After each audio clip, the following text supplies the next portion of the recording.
Behind every thriving home, every busy market, every strong community in Igbo land, there stands a woman. She may not wear a crown, but her strength builds kingdoms.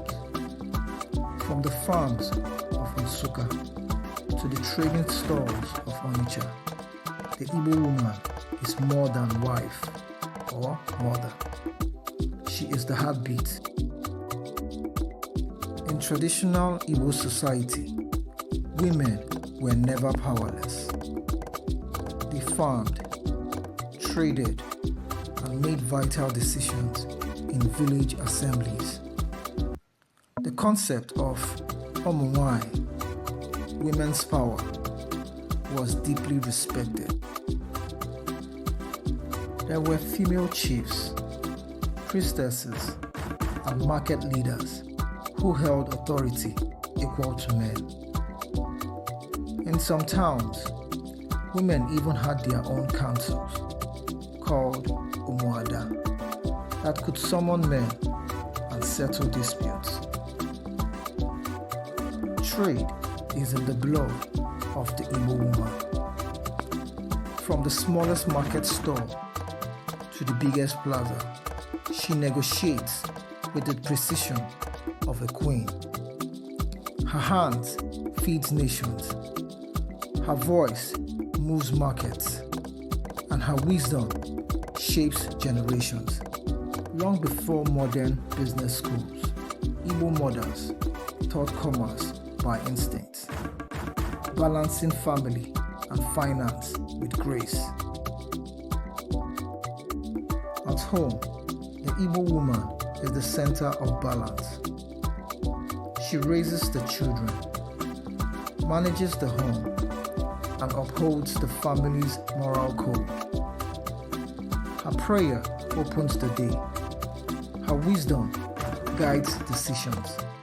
And when hardship strikes, she is the one who holds the walls from falling.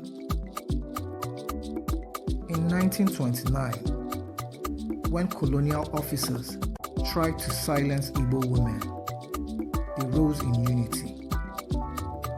The Aba Women's Riot became one of Africa's first organized feminist movements. Thousands of women from different towns marched fearlessly, demanding justice. Their courage changed history, proving that Igbo women do not whisper their pains. Today, the same spirit burns in a new generation.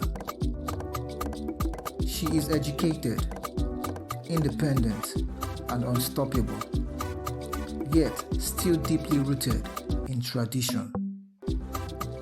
From entrepreneurs in Lagos to doctors in London, Igbo women carry their identity with pride, head high.